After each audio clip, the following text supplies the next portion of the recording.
hello. Good evening, everyone. We're a little bit late because see that man right there, Hill Harper? He's having a little trouble.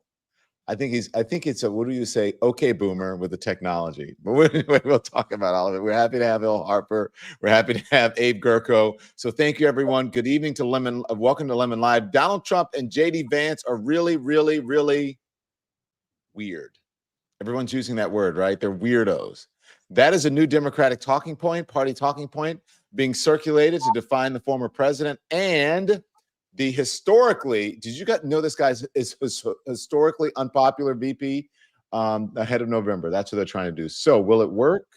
Well, I don't know. I don't know if it's going to work, but it seems like the talking point is working right now because Kamala Harris is up in the polling. So we'll see.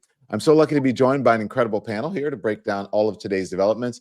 Hill Harper, you recognize that guy. He's a U.S. Senate candidate running for the Democratic nomination in Michigan in the primary there because it's August 6th. I spoke with him last night on the Win with Black Men call, and I told him we were working on this, and here he is. So you may also recognize him from his work as an actor. He starred in CSI, New York, and The Good Doctor, and among other things, right? He was also my former colleague. You had a show on HLN, right? What was it, like How It's Done or something? Or How what It Really Happened with How It Hill Really Harper. Happened, right, with Hill Harper. Abe Gurko is a friend of the show. He's a best-selling author, producer, humorist, and a man behind the Substack opinion column, Won't Be Silent. So Abe, Hill, thank you so much for joining me. I really appreciate it. How you guys doing this evening? What's on your minds? Weird. It's great. Actually, it's what's interesting is CNN is trying to make weird. There was a whole. How so? What do you mean? The segment was talking about, like you started, will weird work? And leave it up to Republicans to not think that it's better to be called weird than criminal. I mean, these are the options between what people are referring to the Republicans as.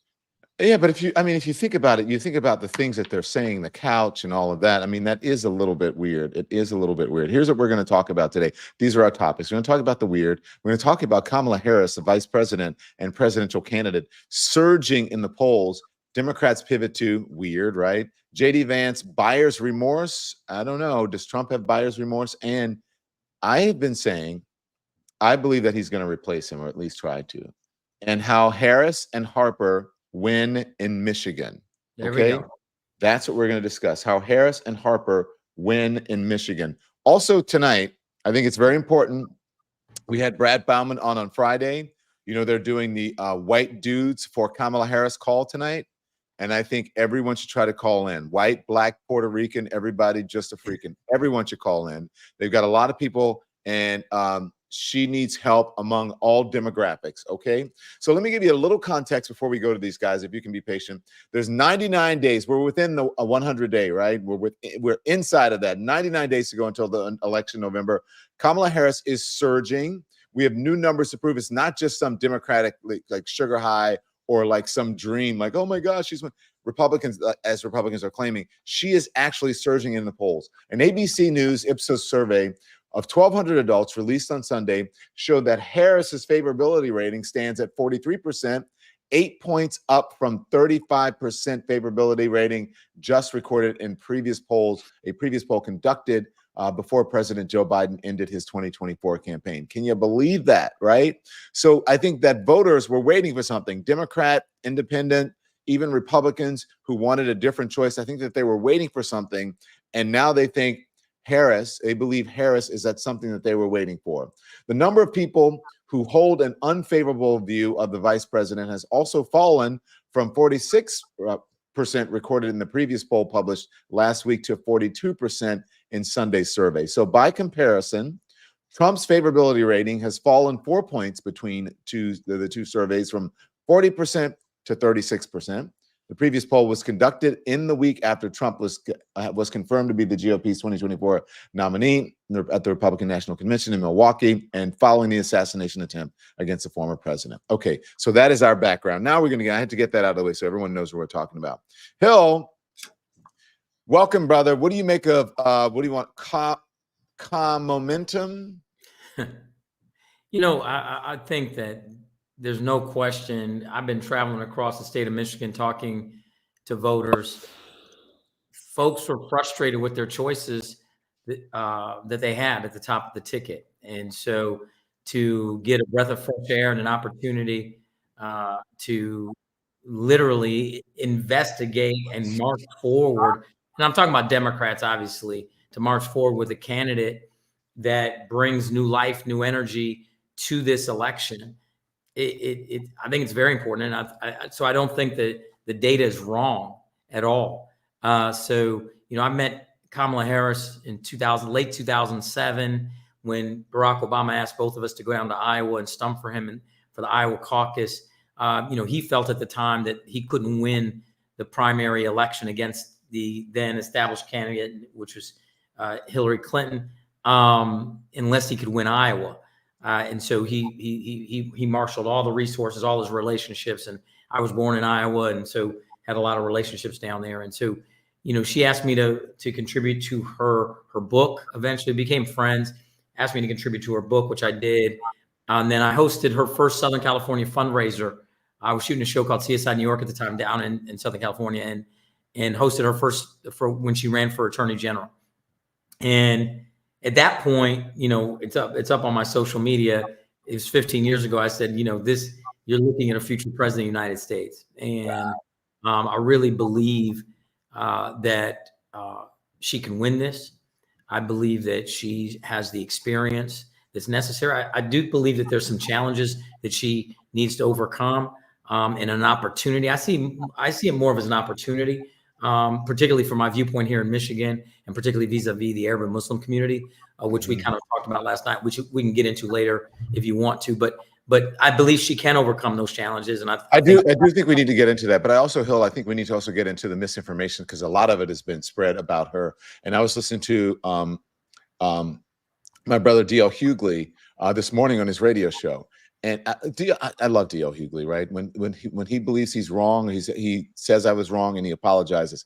He said I was a party to spreading this disinformation about Kamala Harris, and it's wrong, and I apologize, and I'm supporting her, and I want to correct the record, and that's how I'm going to fix it. I love it when people do that, and a lot of people have been spread disinformation about her, about who she'd locked up so many black men, and on and on and on. A lot of that stuff is not true, and I'm so glad on the call last night that they gave us information to correct the record and to correct the truth, and also some of the vile things that are being said and spread around social media, and people are texting about Kamala Harris that they wouldn't want people doing it to their own sisters, mothers, or wives, or any of the women in their lives. Go on, please. I think that she deserves. Oh, you want to continue? Yeah, go ahead, Abe. Go ahead. We're here for an hour, so you can go ahead, Abe. Go ahead. I just think the opportunity is with us to be able to feel connected back to the election itself, like what happened last Sunday. I would like to think it was played out like a Stradivarius, to the minute, to the morning shows, to the way it all just gave her the best way to enter the fray of what we know is a brutal, battlefield. It's kind of like she's entered the lion's den with, the way the Republicans play dirty. Like, of course we're going to be accosted with misinformation. We're used to that in our electorate anyway. It's kind of become the unfortunate truth is that truth doesn't really matter anymore. So I just think as long as we could put up a wall of enthusiasm for her, that might be able to help with all the onslaught that is yet to come, I'm sure. Yeah, and Abe, I agree, and I'll double click on that.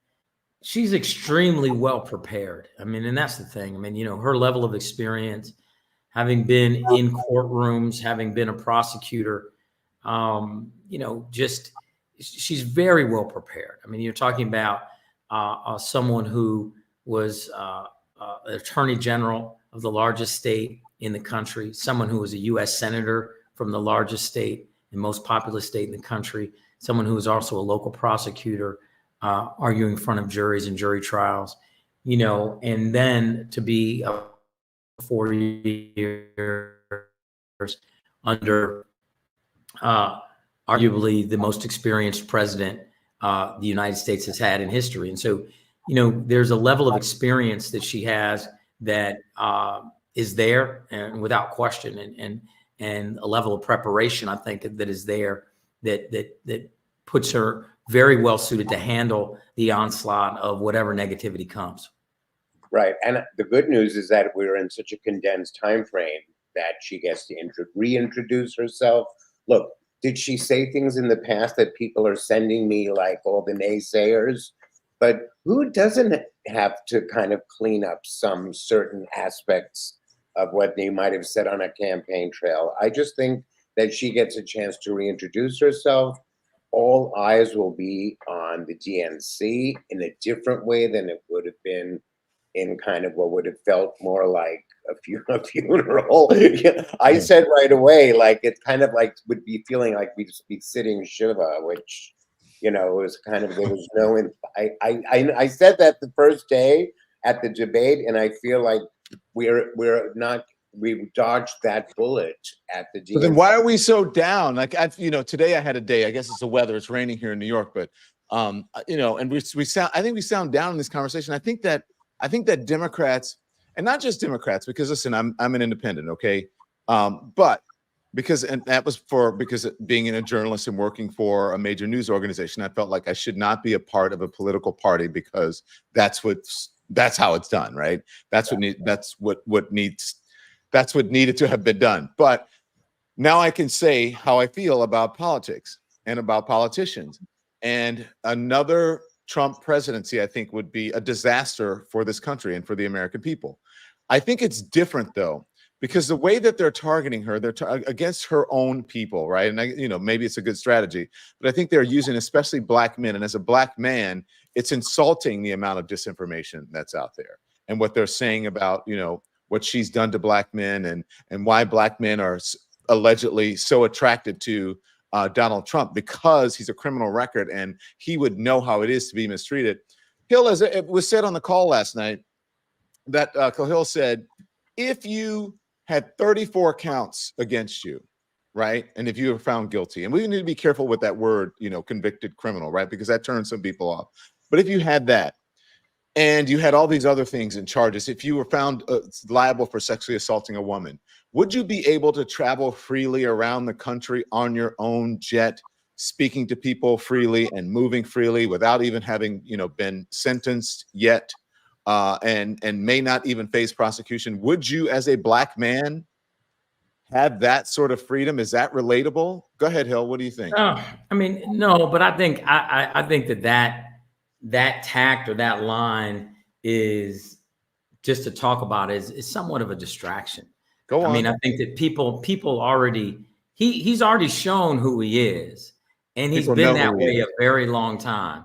And so the idea that somehow that's going to change someone's mind, I mean, it is a good talking point, I believe, to say the prosecutor versus the felon, you know, or something like that, like a one-liner like that, which is fine.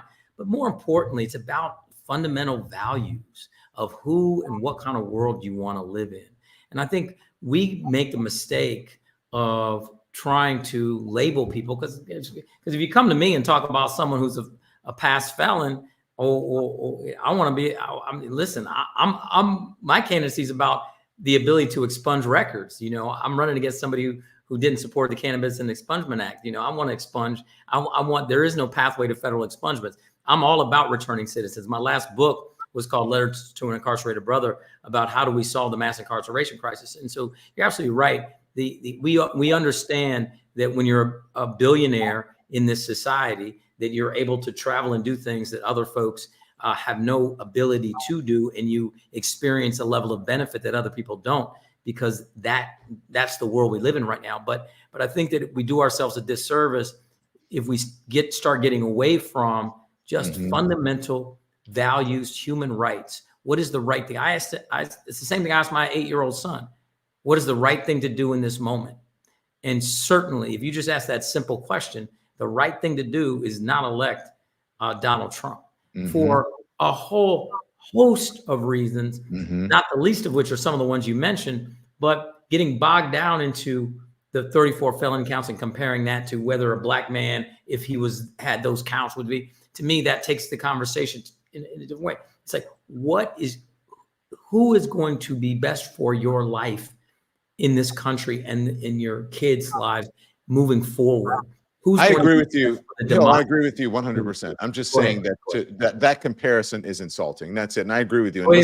I agree with that comparison. Yeah, it is insulting. And so that's my only point with that. But yes, and I hear from people all the time, Hill, who say exactly what you're saying, that she needs to talk about policy. We need to talk about policy. Yes, we need to correct the record. We need to talk about what people are interested in. We need to talk about racism. We need to talk about black men in jail. We need to talk about. You started talking about misinformation, and I will say that you're absolutely right. The misinformation has to do with what black men are doing or going to do. As an example, he came here, about a month ago, and he went to a black church, rented out a black church here off Schoolcraft.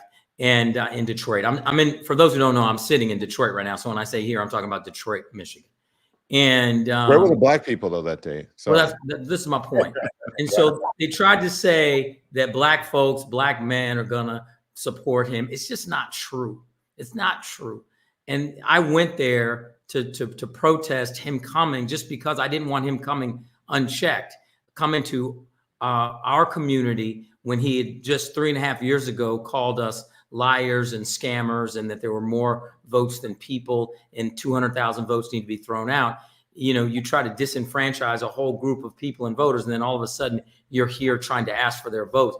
That can't go unchecked. I was shocked that there were so few people there doing that checking, meaning I was like, where's everybody else protesting and being here? There weren't very many people there. Now that may speak to your energy point that you brought up earlier, so that we could unpack that. But the point is, the church was not full of a bunch of black folks. It was full of people that he either bust in, white folks that he either bust in or follow him around in the press corps and that such.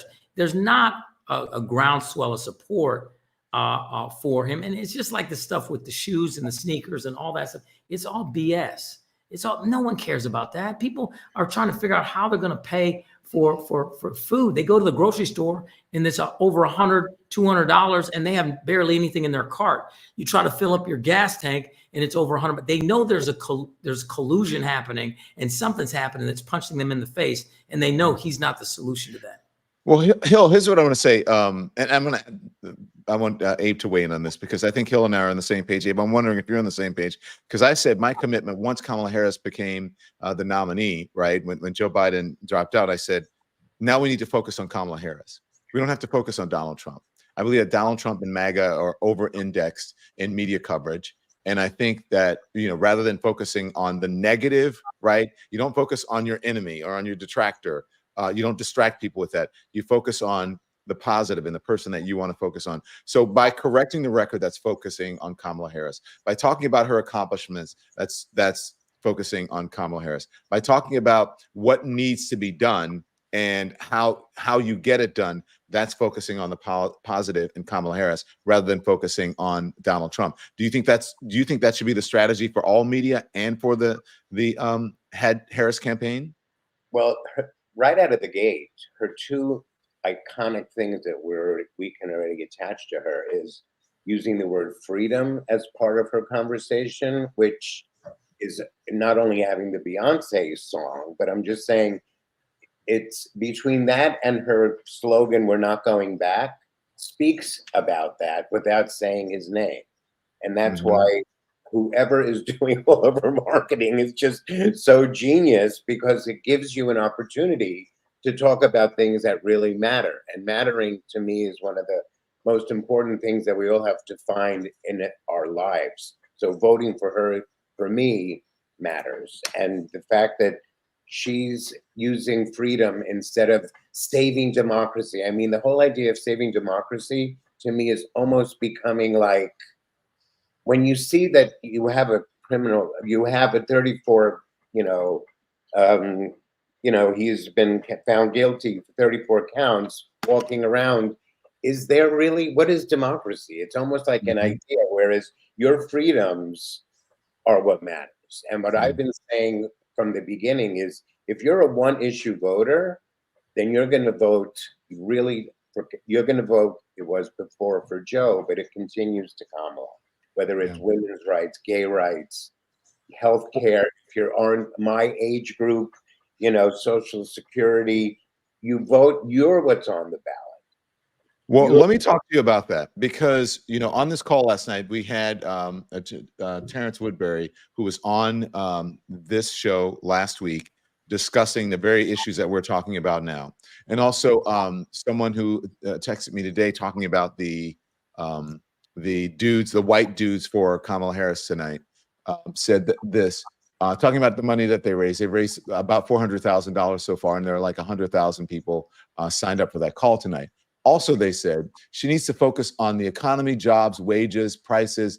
Black men don't really care about abortion. This is someone else says, Black men and men in general don't really care about abortion. They don't care about trans issues. They don't care about gay rights issues.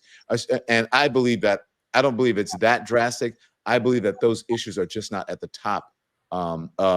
They're not on the radar for them as it is for, members of the LGBTQ plus community. And that's a problem, I believe, for Democrats, because they believe those issues, Black men, I think, and men in general, don't believe that Democrats have their issues at the fore. Hill, am I wrong with that? Yeah, I believe that you're right with that last statement, that they don't believe that the Democratic Party has their issues. But I think that you're incorrect with, or the person who wrote that text was incorrect, for instance, about Black men not caring about women's reproductive freedom. There's no question. And I think if you ask Terrence Woodbury or ask anybody, Black men care very deeply about women's rights and women's reproductive freedom. We all got mamas, and many of us have daughters and nieces and aunties and cousins. And we want them to, number one, we want our healthcare system to deal with Black infant mortality and the health of Black moms. We want our system to deal with Black women. We understand the level of misdiagnosis with all sorts of women-related health issues, but particularly as it relates to Black women, whether we're talking about fibroids, whether we're talking about women's reproductive health and systems in their relationship with their doctor. And so I think that very much so, Black men are very supportive of universal health care. They're very supportive of mental health care, inclusive in that, Medicare for all, very supportive of women's reproductive freedom, et cetera. Now, you continue along that line, brothers also need a plan around economic development. And you look at our communities, there are so many brothers that I talk to here in Michigan that want to be entrepreneurs, that want to start their own businesses. You look around many of our neighborhoods are choked out. We have tons of buildings that are boarded up. I mean, you can go 2 blocks this way here in Detroit, a row of boarded up. There are people who want to redo these buildings, create housing, become landlords, put in small businesses. A food desert is right here, right? People who want to reopen markets, but they can't get access to capital, and particularly capital at a cost that would allow you to make it a profitable venture. So that's what folks are pissed off about. And that's what people believe they need to talk about. I mean, Cynthia Hussein in the comments are saying, we talked to our subscribers on this show, Hill, saying, I agree. I think there needs to be more discussion on the economy because people are suffering with high interest rates. And then high interest rates and inflation, they're both a regressive tax. It's people who have less money, who make less on an hourly basis, get punched in the face with all of that. And that's, we talk about one of the pillars of my Senate candidacy is that putting people first. You see, when you talk about having super PACs, independent expenditure, special interests, lobbyists, those are big donors. And those types of realities don't hit them in the same way that folks from historically marginalized, underrepresented communities get hit. And yes, that's what we've got to be talking about, solutions for those folks. Nisha is in the comments saying, Hill, Abe, I'll get to you. So just be patient. Thank you. Nisha is in the comments saying, get to know Black men and women first. Well, yeah, I mean, I would agree. All 5 of my books that I've written have been all about Black men and black men or young Black men, young Black women, Black men and Black women in our community, right? There are distinct issues that but I don't want to fall into this trap though. Let's be honest. A lot of the things that we talk about are vestiges of poverty and the fact that our government does not and has not looked out for poor folks on both sides of the aisle. As an example, Flint, the people in Flint still haven't gotten paid and they still haven't gotten remuneration for their harm. It's 10 years in under different political parties. And so when we talk about just poor and underrepresented communities that don't have agency, don't have voice, we conflate a lot of it in terms of race, yes, but a lot of it has to do with poverty. You talk to Bishop Barber and the Poor People's Campaign. These are things that folks need voice and agency. 100 people in this country control the distribution of $7.2 trillion. And this is what I try to explain to people. It's the US Senate that controls the money. The president does not control the money. And if we want to have real change economically, we have to look to the Senate and who we're sending to the US Senate to get the resources back to the communities in the way we want. The president does not do that. Abe, you want to jump in? It's a little unfair to all of a sudden, all eyes on Kamala, and this is good. She doesn't have a magic bullet. When she wins, there's so many elements before those kind of drastic systemic changes that are needed in our government, and that I just feel we're already putting her at disadvantage to throw all these heavy, lifts that is going to have to happen, especially if we don't get the House and the Senate with Kamala as president. So I just think these are problems that have existed, I'm sure, since we were all born, but it's chipping away slowly. I just think we have to stay, especially until we get to the convention and they lay out her, policies, and, it's like, let's just let this roll out. Let's stay in the optimism of this moment and enjoy that, and not go into denial that, it's a slam dunk. But I just think to keep galvanizing the support, what we're doing, these Zoom calls, it's incredible. And as much, I don't remember even with Obama, the excitement level. So, and the Hillary moment. So this is history. We're living through actual history, and not. Well, I don't know. I agree with you. I think this is a very exciting moment. But I remember Obama. That shit was real, man. I mean, we I remember it, and it was crazy. The first Black president. That could happen. This country went crazy. Okay, let's live in the moment then. Let's talk about what's happening now. Let's not be weird, or maybe we want to be weird. Let's play this. This is apparently the new Democratic talking point that everyone is using. Here it is. Watch this. Last few days, Democrats have kind of organically settled on a new attack line against Donald Trump and JD Vance. Basically, these guys are just plain weird. There's something wrong with people when they talk about freedom to be in your bedroom, freedom to be in your exam room, freedom to tell your kids what they can read. That stuff is weird. They come across weird. They seem obsessed with this. We're using this fake living room to talk to you about a super weird idea from JD Vance. Yeah, it's quite weird. But what was weird was him joking about racism today and then talking about Diet Mountain Dew. Who drinks Diet Mountain Dew? On the other side, they're just weird. I mean, they really are. Some of what he and his running mate are saying, well, it's just plain weird. Okay, so Abe, I gotta ask you.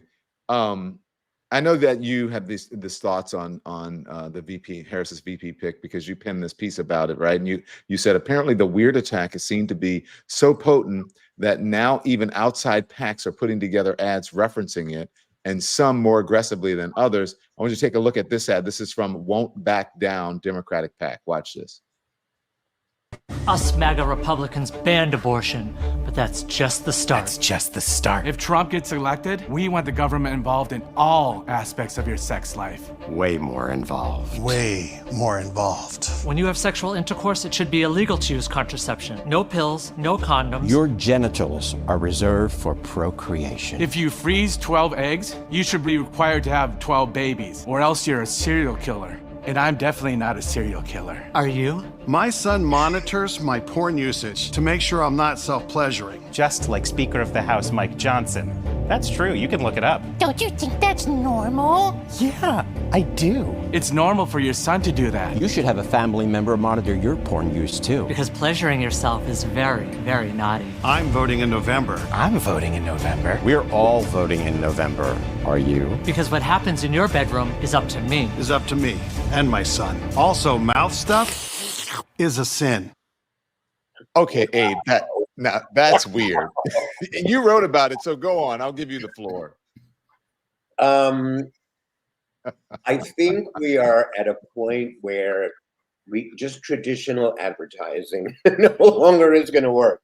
I think that's kind of hilarious. Why can't we also have fun during this entire unprecedented campaign for the first woman of color running for president?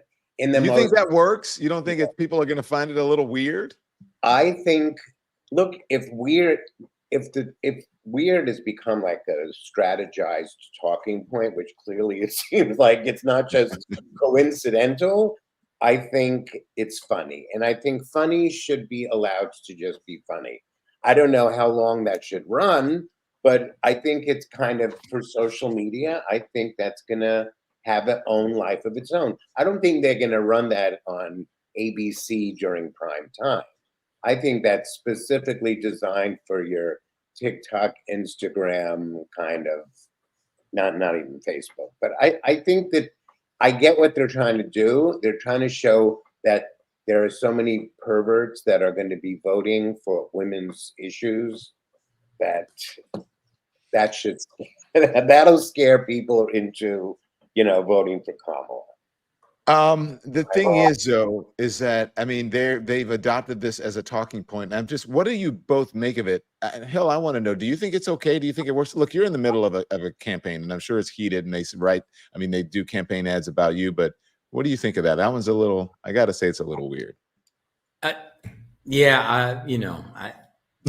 me, I guess whatever gets people talking about an issue or gets them into an issue. I'm not one to judge folks' creativity. I think that, listen, be as creative as you can and want, and people will decide whether they want to watch that stuff or not. I mean, whoever came up with it, they're creative. It kind of makes you laugh.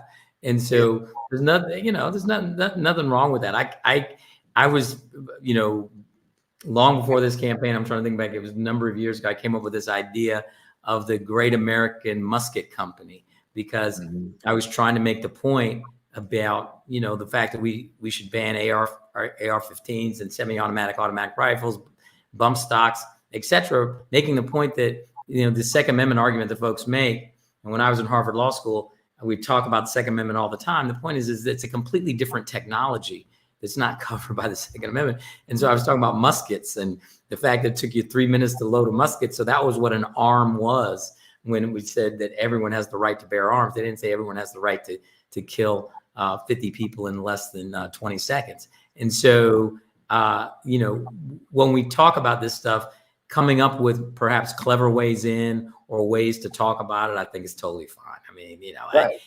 We're talking about it right now, and that's why they made that ad, right? They made an ad so that more eyeballs would see it and that more people would start talking.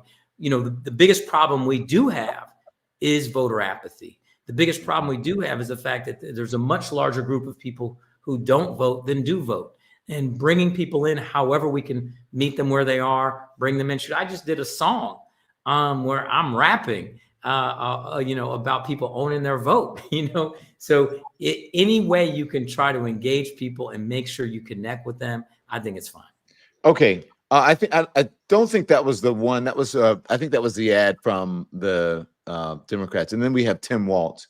If we have the Tim Walz soundbite, because Tim Walz is on the short list. He's apparently on the VP short list, really expanding on the weird attack. Watch this.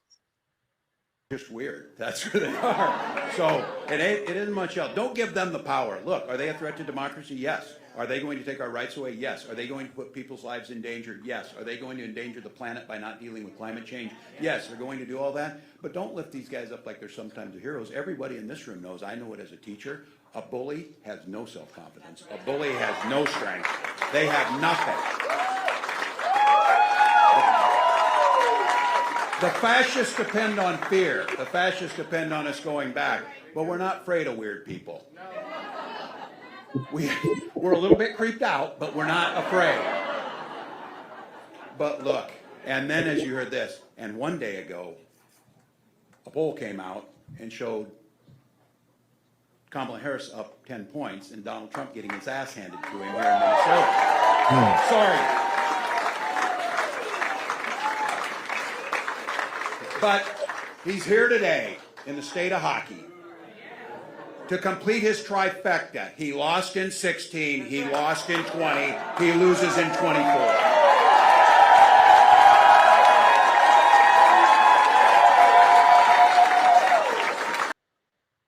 So you got Waltz out there, and he's on the morning shows as well. He's doing that. He's on the VP short list. Hill, I want to ask you, do you have any thoughts on who Harris should pick as a VP? Because reportedly it was Governor Waltz who spearheaded the whole MAGA Republicans are weird movement. No one has said to be in the final three. Harris is looking at, let me see, with, okay, he's there. Also, Kelly and Shapiro are there. So what do you think? He apparently spearheaded it. Who do you think it should be? You know, I have no clue who it should be. I mean, come on, they're looking at stuff in terms of background checks, in terms of information that none of us are privy to or would have. And, you know, there's so many things that go into it. But I'll tell you this, that if you look at the Democratic Party, there are so many really outstanding candidates. No, Hill, I know that, but I mean, if you look at Pennsylvania, I mean, if you just do it as if you're being a just honest about political strategy, so Shapiro would deliver Pennsylvania, right? Would he though? Would he? I don't know. Would he deliver Pennsylvania? I mean, I think so, because I don't know if he's very popular. Listen, if he'll deliver Pennsylvania, that's great, right? But is that true? But considering his popularity in that state, I would say yes, he would deliver Pennsylvania. If our former vice president would have won his home state of Tennessee, there's a whole lot of mess we wouldn't be in right now, and we wouldn't have had the hanging Chad problem, and we wouldn't have, somebody who won the popular vote couldn't win his own state to be president, and ultimately did not become president because it ended up in the Supreme Court. But you know why that happened? It happened because he didn't hug Clinton. He ran away from him because of the whole Monica Lewinsky thing when Democrats said no. Democrats still loved Bill Clinton at the time, so he made a mistake. So Josh Shapiro is not running away from Joe Biden or Kamala Harris. He's actually leaning into them, and he's a very popular politician in that state. I think unusually popular, just as Wes Moore in Maryland is an unusually popular governor in the state. There are a lot of popular governors. Gretchen Whitmer here in Michigan is super. But that was popular. my next point. She said no, but I mean, maybe she should be there. Listen, like I said, I think that there's some really good people.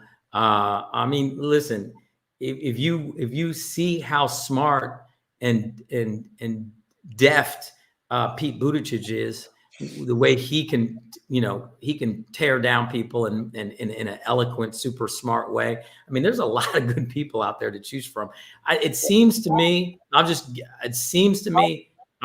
looking like people keep telling me Kelly out of Arizona, just because of his military experience and his just who he is, his history, obviously relationship to gun violence.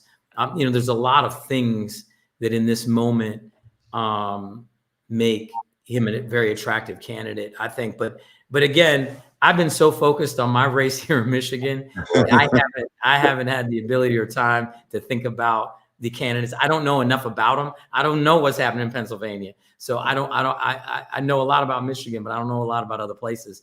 So I think that there's a lot of great choices, and I don't think that she's so smart that she's not going to put a foot wrong. I mean, she's super smart, and I think that she'll make the right choice.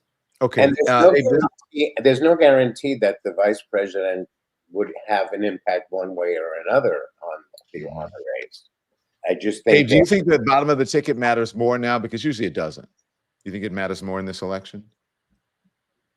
I think not giving everything power. I think we can all have our opinions, and I think we can be hopefully happy with who she chooses. But I think this is really about making sure that America knows she's ready to lead on day one, that with all this international infighting going on and the threat of Iran and nuclear capabilities there is just, we need to make sure that she sounds firm and resolute and is able to be like, especially now today that Turkey is threatening to enter, is, fight in Israel, like they're NATO. So it's kind of like we need a good relationship in NATO to kind of take hold of any kind of action based on that. I think it's just talking, but I think it's more important that she represents and presents herself through the next 99 days that I'm ready. And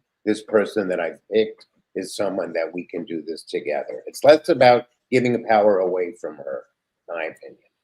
Yeah. And let me say something, Abe, that I think is important to say. Kamala Harris has been a leader and a public servant for a very long time. And I think that she does want to see the best version of America moving forward. So I don't think that the only filter of the rubric of her choices is about political gamesmanship and about whether this is the right choice to win the election. Right. I'm sure that plays into it, but I really think that, particularly as someone who is currently the vice president, I think that her more than anyone in the world, she has an idea of what is required of that job and also what type of person and what type of role they would serve to help her have the most effective presidency. And I think that that's, she's thinking about, I would like to believe. Hill, I understand what you're saying. And that is, I think that is important. But right now, she needs to win. She needs to win. What you're saying is great. And once she does win, it'll be the best person. I think any of those people out there are smart, whether it's Buttigieg, whether it's Shapiro, those things aren't mutually exclusive. But I don't think the voters understand that, though. In other words, they play together. Hear me out. I don't think the voters really care who's going to be the best vice president after Kamala Harris wins the election. I don't think that's what's important to them. I think what's important to Democrats right now is whoever it is, whether it's a man or a woman, a straight or LGBTQ or whatever it is, they just want the person who can beat Donald Trump and JD Vance. It's the same thing with Kamala Harris. People said to me, this is what I hear from everyone I spoke to. I like Kamala Harris or I don't like Kamala Harris. I think she can be a great president. And I think she can be an okay president. But what I really want is someone who can beat Donald Trump. That is why Joe Biden stepped out of the election, out of the process, because he believed that he couldn't beat Donald Trump. So all of those things are great. They're all pluses for Kamala Harris. But what's at the top of the voters' minds right now, the number one priority is, can whoever she picked help her beat Donald Trump? That's all I'm saying to you. I think that's certainly a part of the rubric. And that's also Donald Trump's quandary. I mean, at the end of the day, I think, and I'm not sure about this, but I think Ohio is one of, if not the first state that's going to finalize their ballot for November. And so, I think he has about a couple weeks that if he does want to make a change, I think that I truly believe from that strategic point of view, that most likely he would not have picked JD Vance if he knew he was running against Kamala Harris. And so that being the case, will he make a change? I don't know. I don't pretend to know. And, but the point is, to your point that you're making, you're right. People do make choices based off of wanting to win. But I also do believe that, to Abe's earlier point, there's so many good people in the Democratic Party from which she can choose that I don't necessarily think that any one of them is going to be determinative of the outcome of the election. And I think that part of what she is thinking about is what's best for the country. I mean, can we just have a appreciation that it's not the Dems in disarray, even though we did that transition, the Republicans are in disarray. Are in disarray and disarray. The thing is, JD Vance, as his not as his VP pick, and it's going to be hard for him to change. It's going to show how much disarray they really are if he does that change. Is that we're just kind of swinging into this honeymoon with the change that we're going through, and it doesn't feel like disarray. It doesn't look. They can't call it Dems and disarray, no matter what. So I think that's a moment that shows her viability to take down Trump. Yeah. And the fact that her slogan is "We're not going back" is brilliant, because that's kind of a slight to what they think is, yeah. I just think that this is a sweet spot. Just let's not get too ahead of ourselves with it. And people that are using expression like landslide and slam dunk, I think that's misleading for your, amount of volunteer work that we all need to do to make that happen. But like nothing's a slam dunk. Case in point, 2016. Yeah, absolutely, right. The whole glass ceiling thing down at the Javits Center, and then Rutrow didn't happen. I'm curious, speaking of JD Vance, you brought him up. I want to know what you guys think, if there's some buyer's remorse that's happening from Donald Trump. Hill, did you happen to see these old comments from Vance, childless cat ladies, that blew up this week? I'm going to play it if you missed it. Here it is.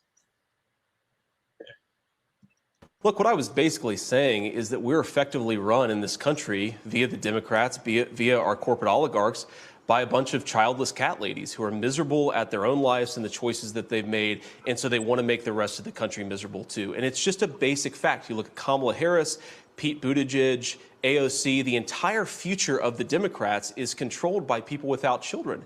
And how does it make any sense that we've turned our country over to people who don't really have a direct stake in it? I just wanted to ask that question and propose. Okay, so here's the interesting thing. He ended up going on, he tried to correct what he said. He went on to the Megyn Kelly show, and he apologized. Well, not really. He said that he apologized to cats and only to cats. He doubled down on his comments about childless women ruining the country. Behind the scenes, though, Republicans are excoriating Vance. They are saying that Trump should drop him from the ticket. And guess what? It's getting so bad now. Even primetime Fox is taking this man to the woodshed. And they're saying it's become, and organically, this is not Democrats pushing it, becoming his basket of deplorables moment, the Republicans' basket of deplorables moment. I want you to watch this. This is a monologue. It's Trey Gowdy from last night on Fox News, and it was pretty startling. It kind of blew me away. Watch this. That interview many times, and you should too, in full, and draw your own conclusions. When that interview surfaced, two things leapt to my mind. Those of us who talk for a living make mistakes. We say things that in hindsight we might phrase differently or better or not at all. And then I thought about a stormy day at Reagan National Airport where I met two women desperately trying to get home to South America. I was trying to get home to South Carolina. We spent the whole day together, finally making it to Charlotte, and then somehow we got them on a flight to Houston. They were headed to visit family in South America before returning to their new home called America. And when we parted ways, they said they'd like to pray for me as their way of saying thanks for the day spent together. And I assured them it's too late to help me. But I do have a friend who's expecting, and she got some tough news about her unborn child. Would they please pray for her instead? And they did, and they still do to this day. They're Catholic nuns, childless, dedicated to God, love this country, living lives of service to others. And it's not just Catholic nuns. Some of the finest people I know don't have children. Teachers and guidance counselors and lawyers and doctors, and they love other people's children enough to teach and guide and protect and minister to them. Some people choose not to have children. Others desperately want them, but they can't. In a moment, we'll speak with Senator JD Vance. We have never met before, but we have many friends in common who tell me that he is smart and he is talented and he is more than capable. None is perfect, no, not one. That's what the good book says. And the American people are forgiving if we ask. This is huge and it's important. It may seem like something silly, but when something like this bubbles up, it can be detrimental to a campaign. Look at what happened with basket of deplorables. I'm sure Hillary Clinton never thought that it might be one of the things that contributed to her losing the election. What do you think about this one, Hill? You know, I'm a father of an 8-year-old. I adopted my son, and you know, certainly being a parent it's the most difficult and important job I've ever had. And I do believe that I've learned a lot, and it's changed my lived experience. But at the end of the day, as was just said, so many people have different lived experience. Some people may say, oh, his son isn't, you know, doesn't have the same DNA as him, or Hill's not married, he's a single dad, and judge me for that, or judge, you know, everybody has different sets of lived experience. And so the idea of parsing that out and then having some type of value judgment associated with it is absolutely ridiculous to me. You know, and yet though, I'll say, and I do say this, that we want everyone's lived experience. We want nuns, we want single parents, we want parents that are in two parent headed households. We want parents that are same gender, different gender, both gender.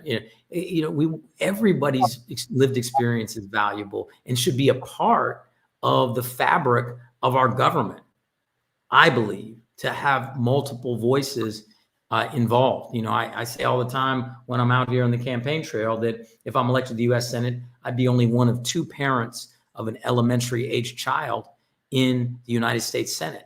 Why is that important? It's important because our education system, particularly early education system, is completely underfunded. And perhaps that has to do with the fact that these kids are underrepresented in the U.S. Senate. Why is it also important? Because the number one cause of death of children today is gun violence. Yet we keep doing nothing about it. And perhaps that has to do with the fact that young children that are getting killed with guns are completely underrepresented in the U.S. Senate. So I believe your lived experience does matter and impact the way that you may think about or argue for or fight for an issue. But that doesn't mean that you're not right for a role or a place. Everybody's voice is valuable. And, you know, whether, and Kamala's the parent of 2 kids. They're her kids. I mean, you know, through marriage, but they're her children, right? Yeah. So it's all. I was part of a blended family with with an adopted child, and I mean, no one in that family would say that that nobody was a parent, because you are a parent, right? When you have an adopted kid, whatever it is. Abe, the fact that Jay, Abe, but I want you to respond after I play what he said to Trey Gowdy after that scathing introduction. Watch. People are calling me who very much would like to support you and President Trump. Dr. Connie Rice does not have children. Neither does my friend, your colleague, Tim Scott. George Washington did not have biological children, and neither did James Madison. So I think you will agree with me that direct offspring are not necessary to be fully invested in the future of this country. Of course not, Trey. I do think that being a parent actually has a profound effect on somebody's perspective, and we should honor and respect that. But there are a whole host of people who don't have children for a whole host of reasons, and they certainly are great people who can participate fully in the life of this country. And that's not what I said, Trey. If you look at what the left has done, they have radically taken this out of context and, in fact, aggressively lied about what I've said. What I do think is true, Trey, and this goes to the heart of what I was talking about 3 years ago in those comments, but it's going to be something I continue to talk about, is that the left has increasingly become explicitly anti-child and anti-family. They've encouraged young families not to have children at all because of concerns over climate change. They've suggested that people who do have children are somehow being selfish, when I think being a parent is actually the most selfless thing that you can do, and again, really does transform your perspective. So this is not a criticism, and was never a criticism, Trey, of everybody without children. That is a lie of the left. It is a criticism of the increasingly anti-parent and anti-child attitude of the left.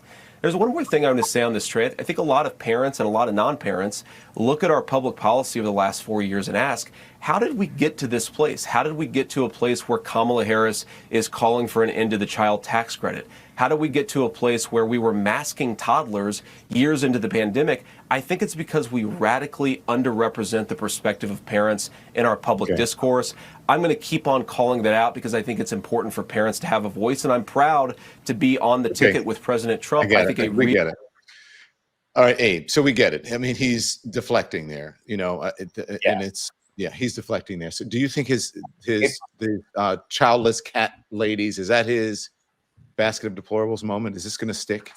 The fact remains he's being judgmental about swaths of people that are voters, many who are Republicans. He's just alien. You know, one thing, he's helping Trump lead voters by judging people with that kind of holier than thou Christian, you know, nationalist mindset that we know he's a key player in the Heritage Foundation and that whole, you know, Project 2025. I like giving it the, you know, christening it with the Trump title.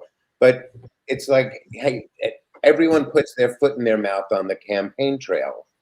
Deplorables is just an example of that. He never apologized that whole time, by the way. Yeah, I mean, he's just an arrogant white man. That is reason number one why tonight's meeting with white dudes for for Harris needs to we have to make sure that we don't make those kind of mistakes. And while we're out there speaking on behalf of her campaign, is that we just kind of become part of her message in the best possible way. JD is not helping the message of Trump. Even though if we start and end with the concept of weird, the fact remains Trump has been talking weird shit the entire time he's been in into the discourse of our politics. Crazy weird stuff. Before we move on to, I want to focus specifically on Michigan because it's important, and what Hill is trying to do here. I just want to ask one more question. What do you think? Because it has been said by really smart political pundits that I've heard of, or political analysts, it has been said that Donald Trump is going to replace him because he's not polling well. He thinks he's going to. I've heard several political strategists say that he's going to be replaced by Nikki Haley. Do you guys believe that? Do you think that's can Donald Trump admit that he was wrong and somehow get JD Vance to resign? Is it silent resign or getting her to say yes? That is like, wow, if that happens. I doubt. Look, come on. Of course she'll say yes. She said years ago that he was she wouldn't run against him, and then even before that she said that he was I think it's like he's not a real Republican, or she was like a never Trumper, and then she ended up joining his cabinet. And then she said she wasn't going to run against him, and she ran against him. And then she called him like the worst person in the world. And then she got at the convention and she said she's going to support him. And then she said, if Republicans wanted to win, they had to jettison their 80-year-old candidate. So, I mean, So she's the exact same thing as JD Vance, except she didn't use the Hitler word. You know what I'm saying? It's a terrible choice ultimately. But do you think he'd do that? Do you think that's possible? Anything is possible. Anything's possible, yeah. Okay. We'll see. Because I think that is probable. I think that is probable. I think Donald Trump is going to get sick of the low polling, the missteps. Unless he self-corrects quickly, I think he's going to be gone from the ticket. I really do. Okay, Hill, let's talk about you, because I think this is really important, probably the most important thing that we have to discuss, because Democrats, the country has to hang on to Michigan, right? You're running in Michigan. And so first, with regard to Harris, right? We can't afford to lose your state. How can you both help each other in this upcoming election? What is the plan? What's the strategy there? Well, there's no question the White House runs through Michigan, and we have to win Michigan. And so the way we do, and the way you win in Michigan, is truly embracing the fact as Dems that we're a Big Tent party and building a really broad coalition, because Michigan is incredibly diverse. It's diverse in terms of race, it's diverse in terms of religion, it's diverse in terms of economic status and ethnicity and culture and all of that. And so we're the big tent party, and we have to represent that here and bring in multiple coalition groups, and really not just bring in, but energize. So high African-American turnout, high turnout from the Arab and Muslim community, high turnout from the Latino community, Asian community, other immigrant communities, Bangladeshi, et cetera. High turnout from young people, environmentalists, progressives. That is that broad base of turnout.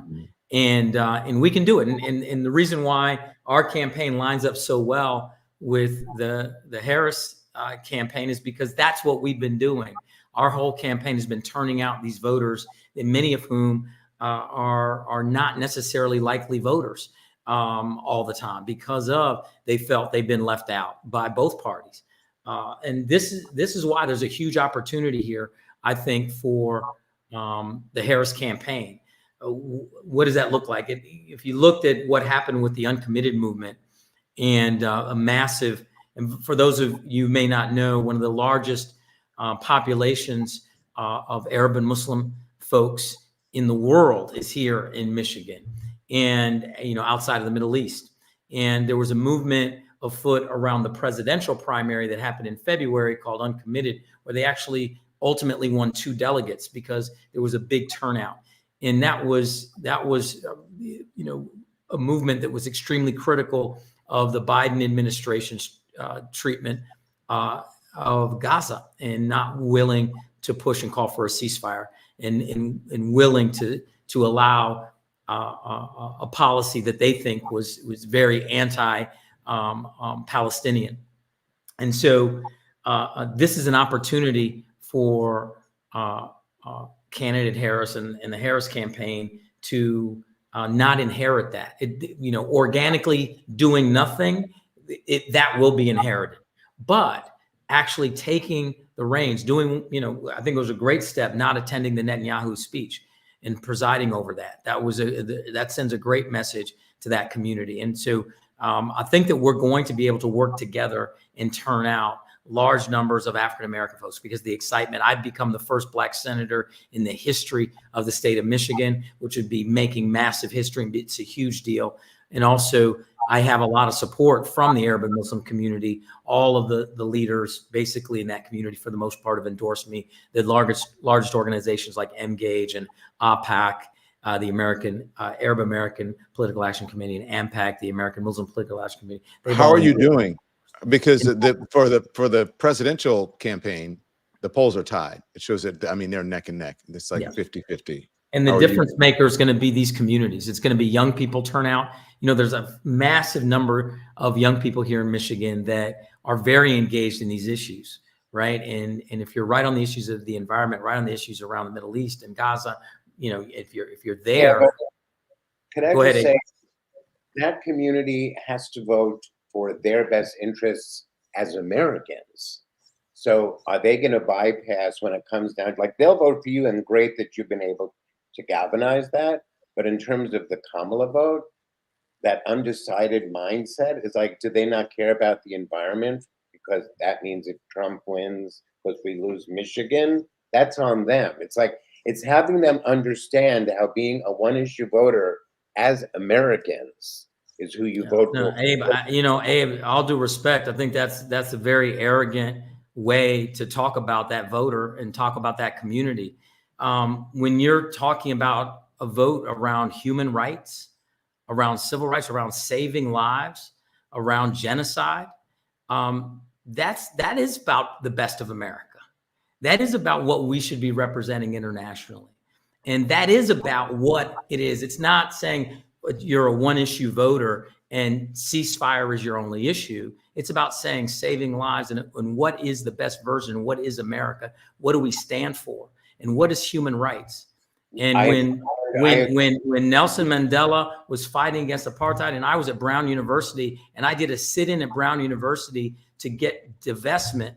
And the fact is that someone could have threatened me with not getting my degree from Brown University because I did a sit-in around divestment. Or when Dr. King was protesting Jim Crow segregation and trying to advocate for the Voting Rights Act or the Civil Rights Act, These are the same types of things.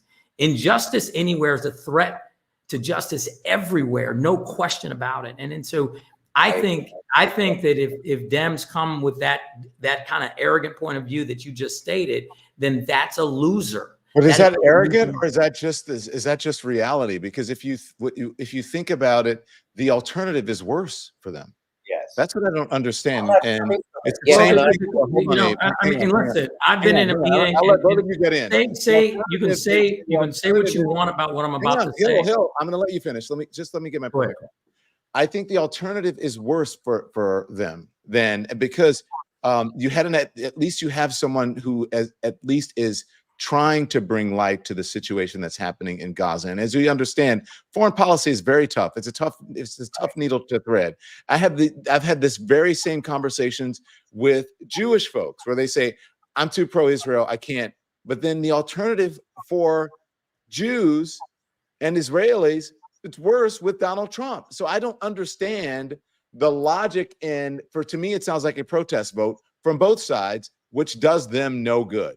That's how it sounds to me. But go ahead. Go ahead. So a couple things. First of all, you say the word them, and I like to say the word us. It's all of us in this. It's not. Well, I'm not Arab and I'm not Jewish, but I mean, them. I am an ally for both communities. Well, there you go. So we say us, and like Abe said, it's Americans, and we're all Americans.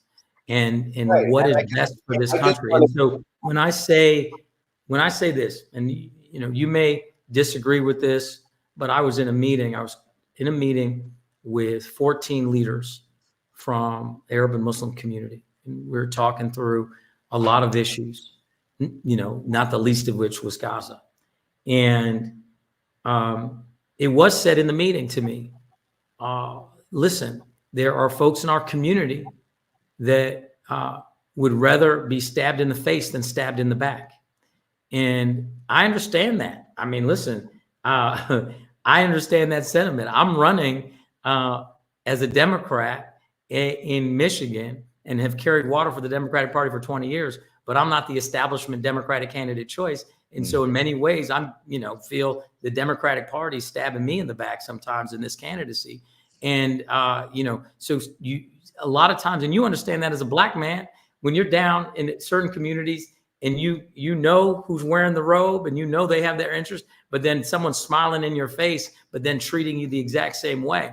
And so people can talk about this concept of, well, the alternative is this, the alternative is that. No, the alternative is human rights. The alternative is justice. The alternative is civil rights and actually doing the right thing.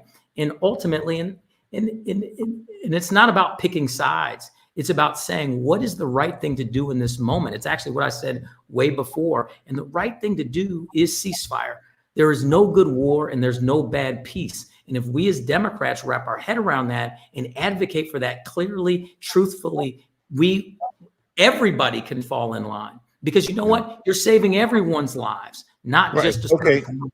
But the alternative, if you want ceasefire, the alternative on the other side is not if you want ceasefire, but the alternative is MAGA, and that means no ceasefire. And so I think that for both sides, for Muslims and for Arabs and for Jewish people, they have to remember as well, when you said that we're all Americans, we are all Americans, and one should be doing what is best for not only for our own people, but what is best for America. Go ahead, Abe. I just want to clarify that I think that being a one-issue voter is not arrogant. I think that if I'm Jewish, I'm not voting for Trump. I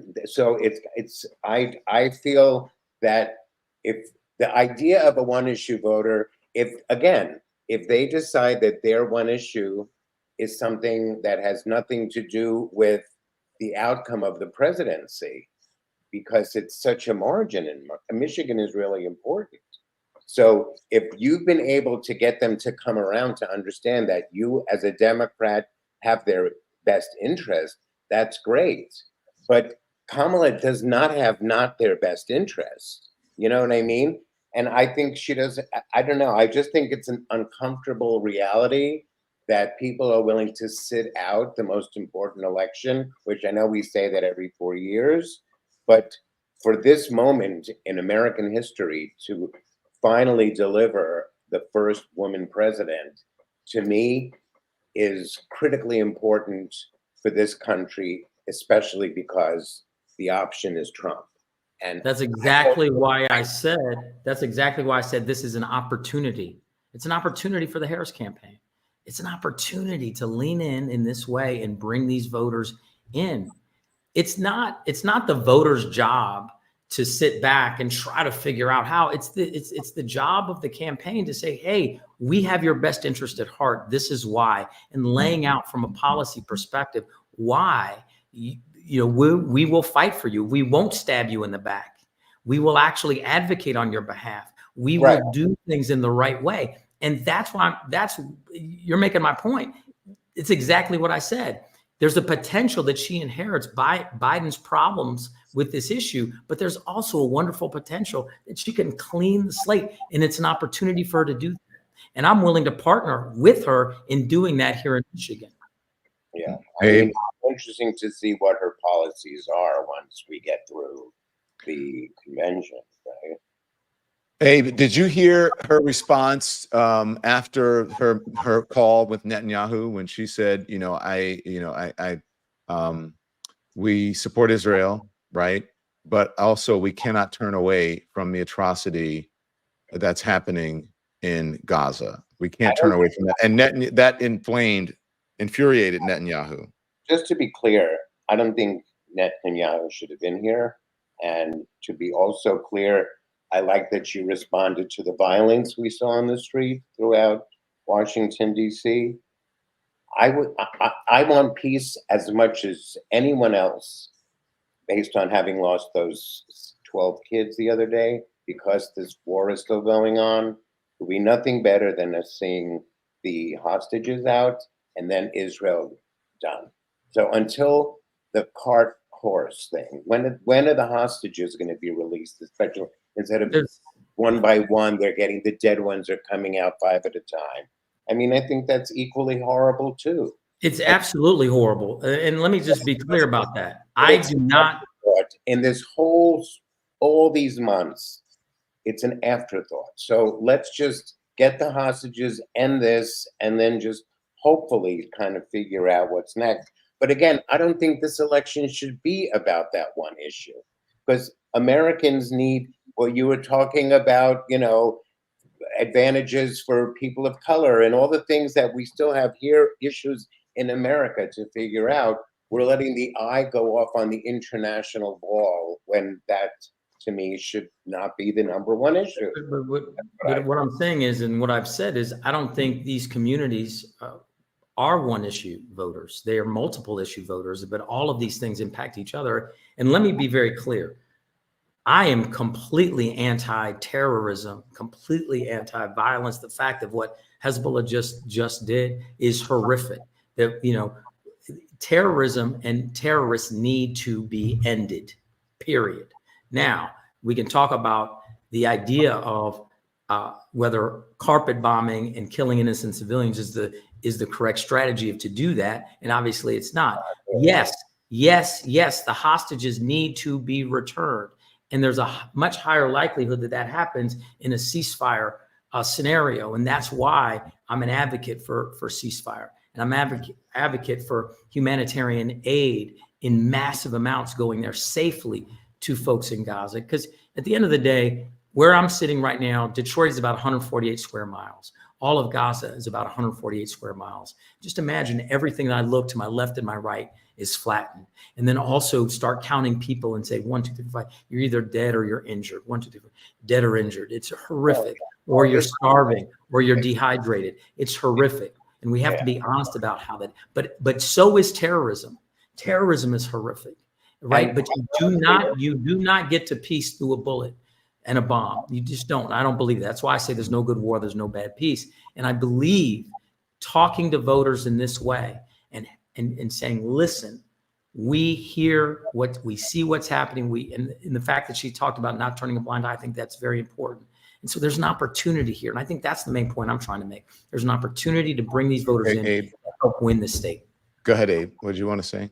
No, I just think that there's there are so many issues to vote on. You know what I mean? That when I Sure. say a one-issue voter is almost like it started out originally because of when they rolled back Roe v. Wade. I mean, that's where that came from, and then it just keeps snowballing because there's an issue every day for something else. And in the world we're living in, with everything just spiraling out of control, I think, how do we start bringing people into this moment that is historic, that hopefully we will get to the other side of?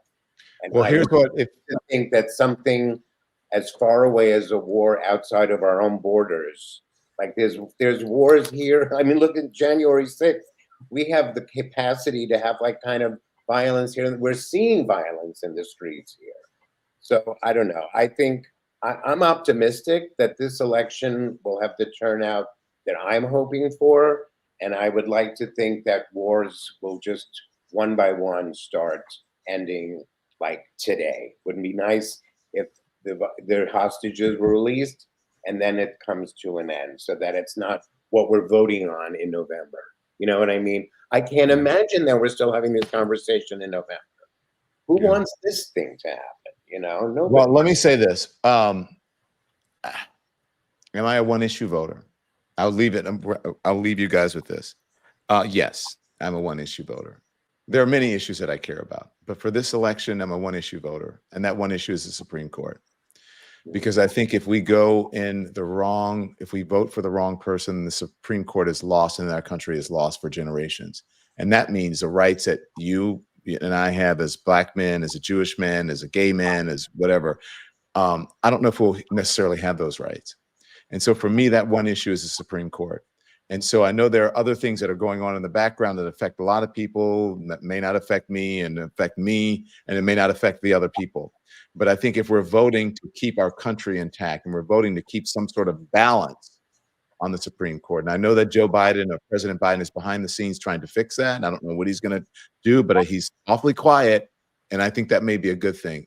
So my issue in this, and I know that you're in Michigan, and that you have a huge Arab constituency. I'm in New York, where there's a huge Jewish constituency. So I hear almost the exact opposite of what you hear. So, but for me, and for all of my Arab friends, Muslim friends, and my Jewish friends, I care about the Supreme Court, and I care about the direction that this country is going in. And I think if you have the court intact, and you have the right person in the White House, then you can fix all of those things. Otherwise, none of that's going to get fixed. Gaza's not going to get fixed. Israel's not going to get fixed. Michigan's not going to get fixed. Nothing is going to happen. You're going to have Project 2025, and I think that's bad for everyone.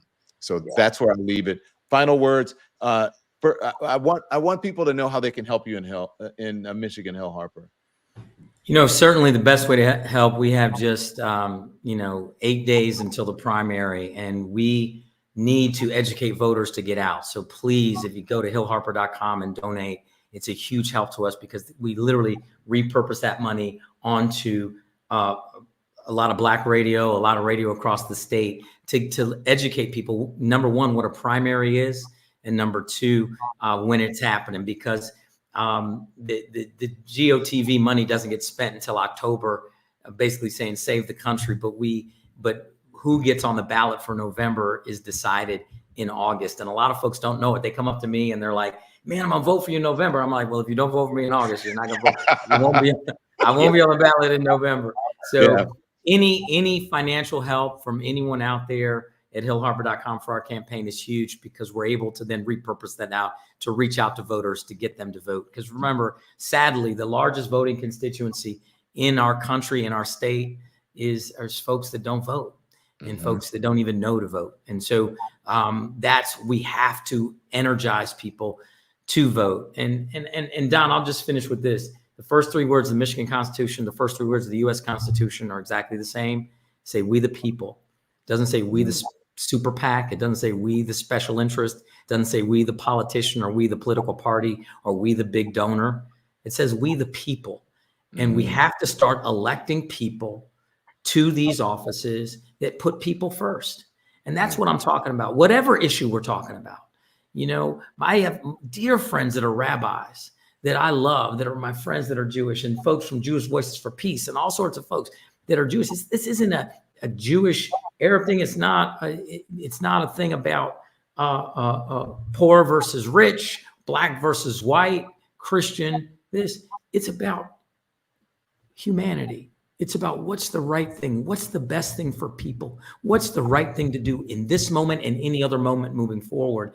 And that's who we have to start electing, and stop allowing special interest and corporate interest to dictate. That's why I'm not taking any corporate PAC money, not taking any special interest PAC money or any political action committee money from that, because at the end of the day, I want to be beholden to people. But that's why I have to fundraise from individuals, because I'm not taking PAC money. You're running against Alyssa Slotkin, and I noticed that you have not gone negative. You just talked about, there were no personal attacks, about the differences between you and Alyssa Slotkin. Abe, last word. What do you think? I think Hill is right, but I don't think that we get to any of that if the country goes in the wrong direction. And also, I forgot to say, when I said the Supreme Court, a woman's reproductive rights, right? That's part of it. Go ahead, Abe. I want to agree with you. I think it is my one issue really is the Supreme Court after what happened most recently. And from that, hope becomes Electra. I just kind of think that. And just, you guys go to Won't Be Silent, the book, just out now on Amazon. Oh, wow. Congratulations.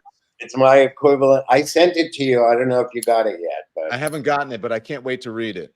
Yeah, it's hilarious.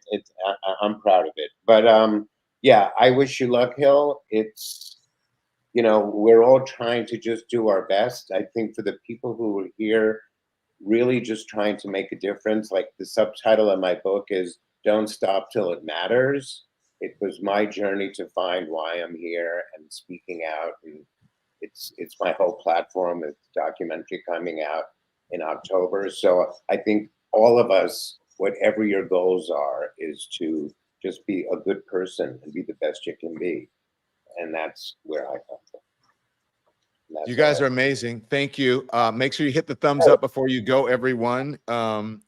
Hill, good luck. Okay. Thank you. I love talking to you. I miss our political debates and discussions. Right. We need to do this more. We used to do it a little more often when I was on CNN and in person. So thank you for doing this. Thank you, Abe. Best of luck. Your book is called again. What is it? Be silent. Don't stop till it matters. All right. And go to hillharper.com to figure out how you to go and help Hill in Michigan. And if you're in Michigan, make sure you go vote on August 6th. Thank you, gentlemen. You can click off. I'm going to talk to the subscribers just a little bit. So thank you. I'll see you soon. Okay. So Lemon Nation, how are you? That was a fascinating conversation. I really enjoyed that conversation. I thought it was Hill did a great job. I thought Abe did a great job. And it's a kind of conversations that we like having. And again, as I said, I am concerned about what's going on with the Supreme Court. That's my number one concern. As my little logo went off back there. That is my number one concern when it comes to what is happening. And so that's what I'm voting on, because I want us to be able to keep our democracy intact. I want us to be able to keep our democracy intact. I know people talk about a lot of things. They sound, it's great to be high-minded, but also Democrats, if you're out there, it's great to win. And in the winning is when one can be high-minded. In the winning is when one can, say, oh, well, if you want to gloat. I don't think you should be gloat. I don't think you should gloat. I don't think anyone should be overconfident right now. I think you should be supportive. And I think you should be realistic. And I think whoever is on the ticket, it should be the person who can beat Donald Trump, whoever that may be. And that appears to be Kamala Harris now. I meant whoever she picks as her vice president. That's what I think. I'm glad you guys like the panel. You said you liked the panel. East Coast Transplant said, yes, Don, keep the main thing, democracy. Ivar Shiva says, be realistic, demand the impossible. Absolutely. Yep, win the battle, not the war, says Designed by Plum. Right. You have to win the battle sometimes to get to winning the war. The two are mutually exclusive, says Diane Roberts. Great panel, Monique Johnson. Shimona Bendall says Shapiro. I don't know who it should be. Phil Better Don says Bunny Scoggins. Yes, it was. I had like a kind of a low energy day today. I didn't talk much. Didn't leave the house. It's a little rainy and cloudy here in New York.